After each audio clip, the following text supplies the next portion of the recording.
What's up, guys? We're back with another video. It is a little weekend special. Normally I just do these during the week on my way to work or whatever, but was out and about today, and I just figured we'd do a little video. There's a lot of stuff going on, and the discussion surrounding it is very interesting, and in many cases very predictable and not interesting. So the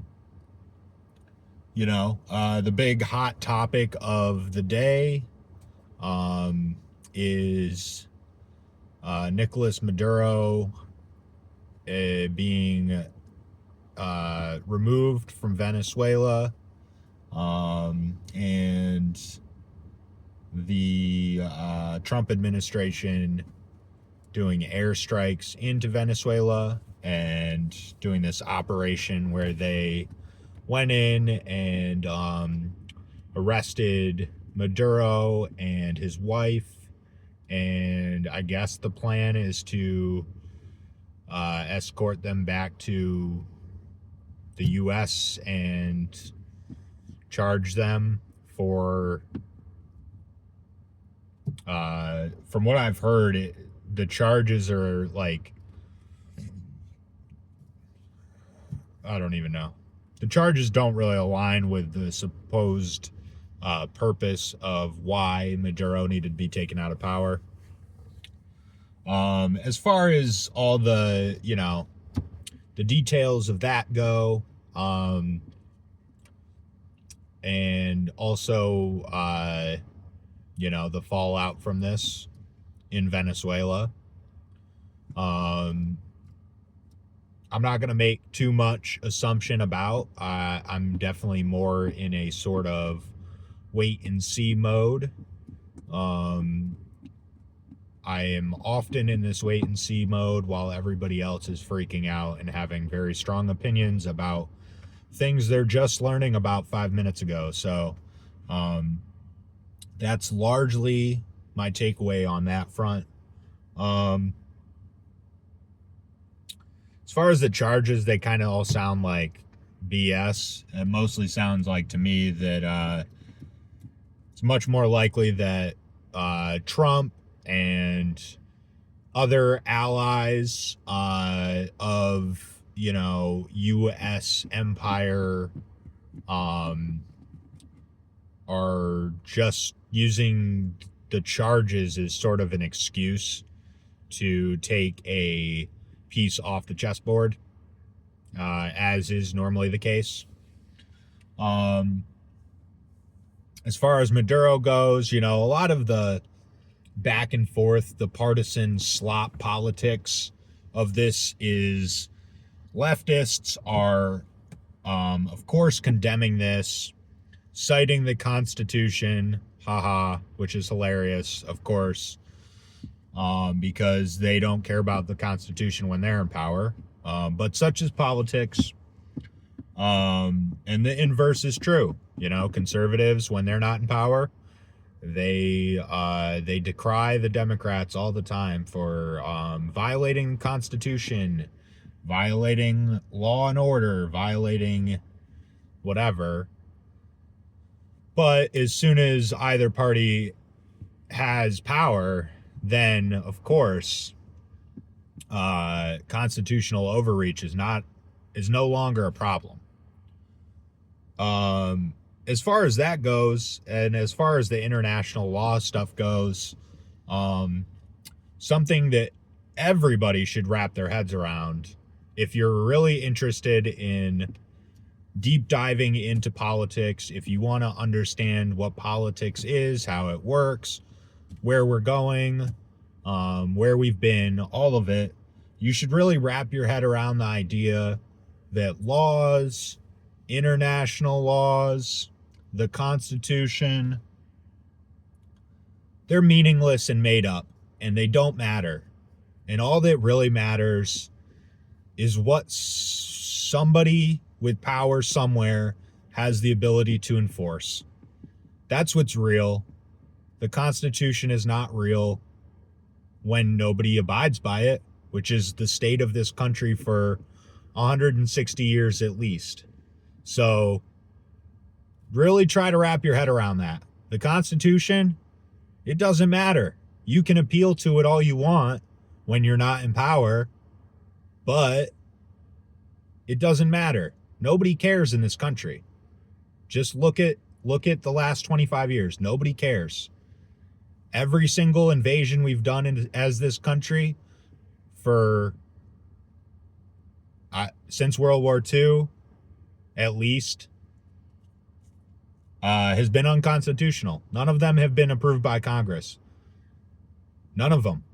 It's all unconstitutional. Everything that's done by the federal government is unconstitutional.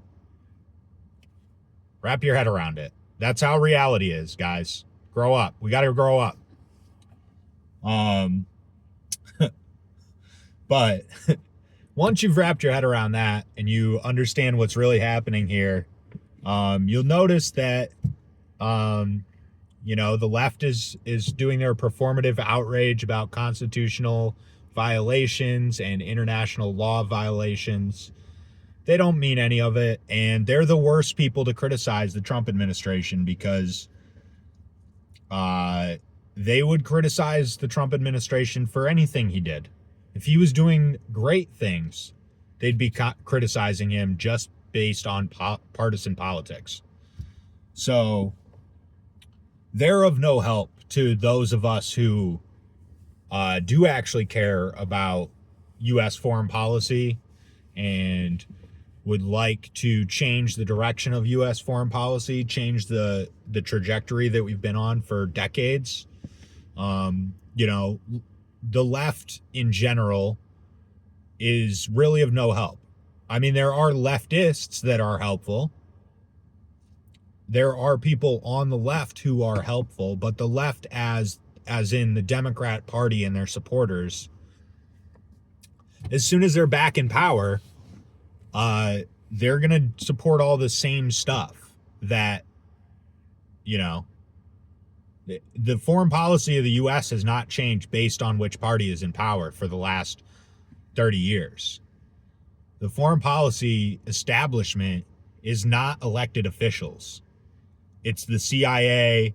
It's, all these various defense contractor funded think tanks. It's, the various ambassadors. It's all these,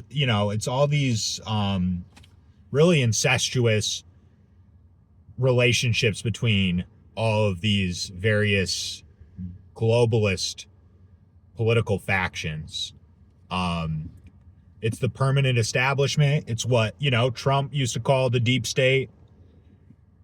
That's who really runs foreign policy. Your vote doesn't matter when it comes to foreign policy. No matter who you elect, you get Dick Cheney's foreign policy. So it's really not surprising. And, as far as the right wing goes, there's all these people that, especially during Trump's reelection campaign, they were running around and touting Trump as the peacemaker president and, he got us into no new wars and, none of these wars, the Ukraine war wouldn't have happened if Trump was in office, and the Israel destruction of Gaza wouldn't have happened if Trump was in office. It's like, well, where are all these guys now? Oh, they're defending the strikes on Venezuela. That's where they are. So anybody who is just off rip, defending the strikes in Venezuela, I mean, it's predictable, but, just take it into consideration when you're listening to these people in the future, because they don't have any principles. They're just playing partisan politics, and sometimes partisan politics are useful, but when it comes to foreign policy, um, they're completely destructive. And they're the reason that, um, our foreign policy, even more so than um, all the sort of government spending domestically, our foreign policy will be the downfall of the U.S. if and when that occurs. That's what's going to do it. Because we're making a lot of long-term enemies here. And this guy blowing donuts behind me, that's funny. But that's what's going to do it. We're creating enemies. We are going against all the advice of the founders, and the founders and the first few generation of statesmen that we had in the U.S. were a lot more impressive than what we've had for the last 100 years. So, it is what it is. It's not really surprising. The neocons, have run the U.S. foreign policy for 25 years now and been very influential in it even before that. So until they're completely discredited and run out of the country for fear of their lives, none of this will likely change. Or we have full economic collapse and we can't support the empire anymore, which that's possible too, I suppose. But GDP does tend to not be hurt too badly by these things. So but the thing is GDP is just a made up number that tries to tell you that everything's okay in the economy when it's not. GDP going up doesn't help you buy a house or help you get paid more at work or help you build a business. So, anyway, so I don't really have any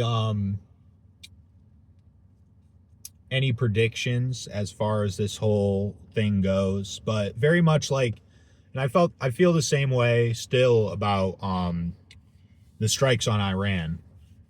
Is in both of these situations, the people that are supporting them right after they occur, when it comes to the 12-day war, and now this very super efficient, no downside operation in Venezuela, they like to pretend, the supporters of these policies, they like to pretend that whenever they decide that it's over, history stops right there, and then everything that happens beyond that, or could potentially happen beyond that, is just a separate and distinct issue. And that there's some of that is people are actually stupid and they don't understand second and third order effects of things.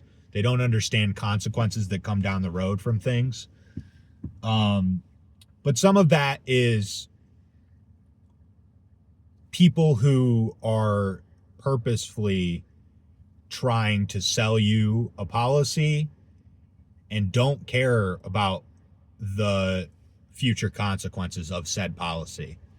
Or they think they are aware of those downside bad consequences, but they're in favor of them because it benefits them in some way. So for both of these instances in Venezuela and Iran, nobody knows what's going to happen next. People that are in support of it right now are going to say, oh, well, this just went perfectly. There's no downside to us. Look, we were in and out of there so quick. We overthrew this commie dictator.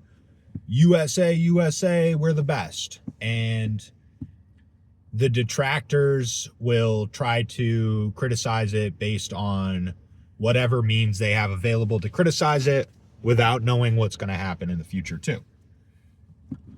But if you look at the track record from all of these interventions we've been in over the last century, haven't worked out so hot in the long run. And,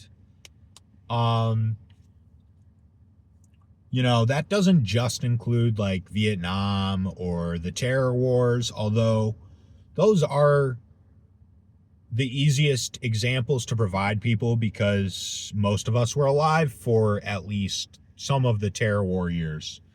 Some of us were actually politically aware of what happened in the terror wars. So those are useful, like for instance, how did Afghanistan go? We were there for 20 plus years and we wasted trillions and we left with a better armed Taliban. Nothing happened. Aside from we impoverished ourselves, we brought instability to the region, we killed hundreds of thousands, many of them non-combatants, and we lost soldiers, and then we had soldiers commit suicide after. So in the long run, didn't work out so hot. Iraq, you remember mission accomplished? That happened pretty quick too, right? George Bush on the aircraft carrier, the big banner behind him, all of that.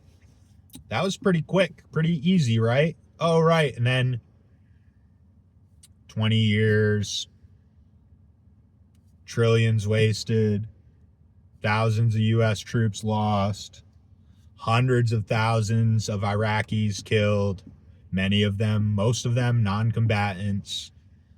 In some estimates, it's like 90% non-combatants is how many were killed, actually. And instability in the region, the rise of ISIS. So mission accomplished? Really? Not so much if you understand that history doesn't end when you say it does. Syria. That was going to be quick, right? We were going to go in, we were going to take out Assad. We were going to, turn them into a liberal democracy and save the save some group that we cared about at the time, supposedly. It turned into actually none of that. We killed a bunch of people. Eventually we did get Assad out of there. That was pretty recent. We got Assad out of there. He had to flee for his life. Who runs Syria now? Oh, an Al-Qaeda terrorist. So that went well. 15 years later or whatever. Almost 20 years later. Cool, now Al-Qaeda runs Syria. That's good.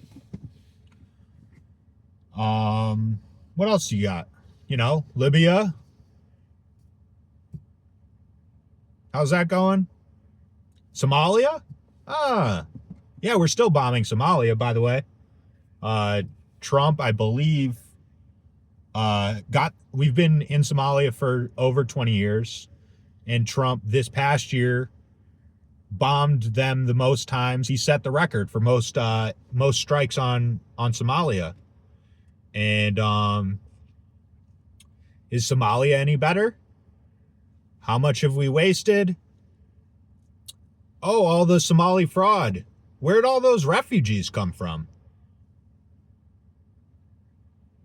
I mean, this is like a recurring theme here, guys. So, history doesn't end whenever you say it does. You declare mission accomplished after 24 hours. And time keeps marching on. And the reality is our politicians are not in control. And that doesn't mean that, like some people will say, and to some extent they're right, and to some extent I think they're out over their skis a bit.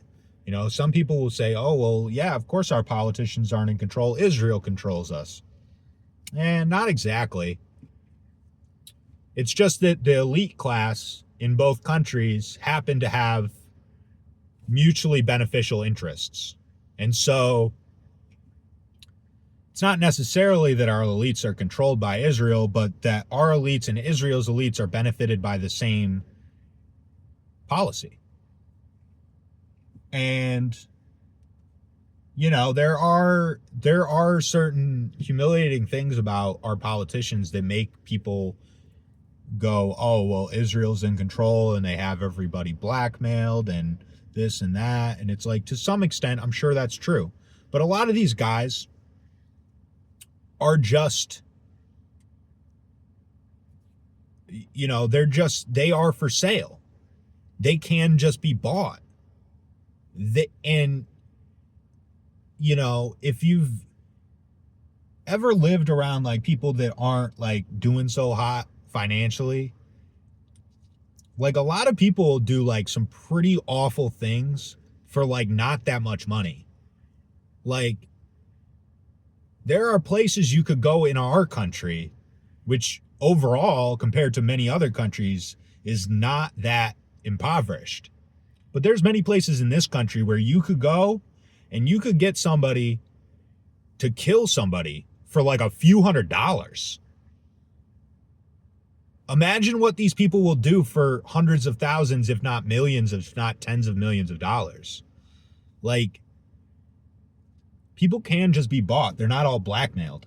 So just keep that in mind. You know, some people are just soulless people with no moral compass. So, you know, I think, you know, that's kind of just my reaction to all of what's going on right now. I think a lot of people want to oversimplify things. And, you know, the partisan politics aside, like that, you know, if you're doing that, then like this probably, like my channel, my rants here, they're probably not going to be for you if you're doing like partisan politics. Because as far as I'm concerned, like, both parties are like completely unsalvageable. And all of Congress, aside from like 3-4 people, completely unsalvageable, should all be in Gitmo, truthfully. Trump's entire cabinet, millstones. Biden's entire cabinet, millstones. So, you know, this isn't about partisan politics, really, although I am on the right. But I'm a specific kind of right-winger, and I support policies of, you know, the likes of like Ron Paul and Pat Buchanan and the founders of this country, who wanted us to not have all these entangling foreign alliances, who wanted us to not become a world empire, and who tried their best in many cases to set it up so that we wouldn't become one. They failed. That's the failure of the Constitution and all that followed it. But that was the goal. That was the aim. They knew they understood history a lot better than most of our politicians today do. And they understood that all of the former empires of the world failed because of overextension of the empire, overextension of their foreign policy. That's how you impoverish your country and eventually lead to its destruction, through importing all the people that you invaded, as we have with Somalia and Afghanistan and Central America and now South America and everywhere else, and devaluing your currency to pay for it all. That's how you get this stuff. That's how you get the collapse of an empire. But to be an empire requires all of those things. You have to devalue your currency. Imagine if we just upped taxes enough to pay for all the stuff there would be actual riots because people would see it every week come out of their paycheck. That's why, and then you can't borrow enough because especially if you're going to borrow from your adversaries, in this case, China, in order to fund things that are counter to their interests, like that funding doesn't go forever.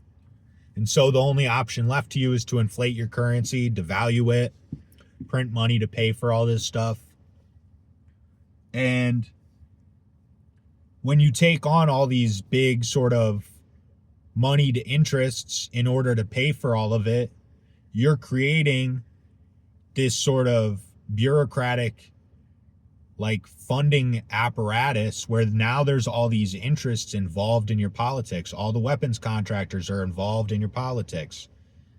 You know, people often say, oh, we need to get money out of politics. But the more power and influence can be had in your politics, the more money is going to put itself into your politics to try to affect the outcome. So if you're worried about money in politics, you should really just be trying to downsize the influence of politics. You should be trying to downsize the federal government apparatus, because the more power that has, the more money dumps into it to try to influence it. So, and when all that money and influence is going towards foreign adventurism, then it's even worse than if it was just being, you know, like a lot of us would, like I would take the trade-off. Like if all this money and influence was being directed towards, oh, well, we're gonna, you know, all these corporations in America, and we're gonna give them these no bid contracts to build all this infrastructure and do all this business expansion, that would be way preferable to dumping it into weapons contractors and sending it abroad to be blown up to kill kids and women and even, you know, men too. It's just being wasted through all of this stuff. And the good thing, and we're about to end because I like to cap them at like half an hour, but here's the white pill for everybody that's losing their mind right now, which I think is also just, come on, guys. I mean, this has been happening your whole lifetime. Like, grow up.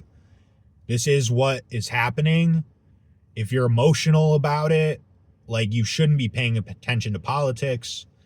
Like, it is what it is. Like, go live you should be focusing on other things if you're unstable enough to get emotional about this. But here's the white pill. Here's the optimistic take on this. Is younger generations, people 40 and under, let's say, largely have woken up to this scheme.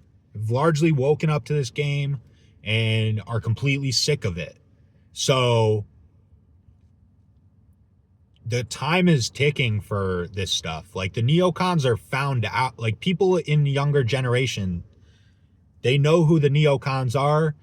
They know what is happening with our foreign policy, and they're sick of it. And they're sick of all these politicians that have inflicted all this damage on our country through this foreign policy nightmare that we've been perpetuating for 100 years. So hang in there. Don't go crazy about it. Yeah, it's sad that that innocent people die all over the world, but you're not in control of that. I'm not in control of that. And the more emotional and irrational you act about it, the weaker your argument becomes. So just be against it. Don't do it in a partisan way, because that also weakens your argument. But understand that, like, the time is running out on this whole slush fund of murder. I don't think I think we're going to be looking back at all of this stuff with disgust 10, 15, 20 years from now, whatever it is. But hopefully we won't all be going through financial collapse over it. Who knows? That could happen. But just, keep being anti-war if you are. And if you're not, you should consider it. You should understand the arguments against it. Or if you want to argue with me about it, I'm happy to give you the other perspective. But I would just say the endless wars are on borrowed time. Younger people are sick of it. We've got issues in our own country to deal with. And so, just stay optimistic. Don't be an emotional wreck about U.S. foreign policy that's been this way for over 100 years. It's crazy to do that. So that's the video for today, guys. Like I said in the last video, I started a politics only Instagram, and that's just Skyler Carnes, Skyler_Carnes, SKYLER_KARNS. You can also go follow me on Twitter. That guy Sky High, 2 Y's, 2 H's on the end of high. I gotta fix that handle so you can find me a little easier. But go follow me there, but only if you're into the spiciest of political memes. Don't get mad at me, because then I'll just block you and forget you exist. So, follow me over there. Follow me here. Like, subscribe, comment, share. Send me hate mail. Do all that stuff. If you watch the whole thing, I appreciate you. Let me know what you think about this. Where's your head at on Venezuela, Maduro? Am I a dirty communist because I don't want the U.S. to invade other countries? All that stuff. Let me know. All right. You guys have a good one. Later.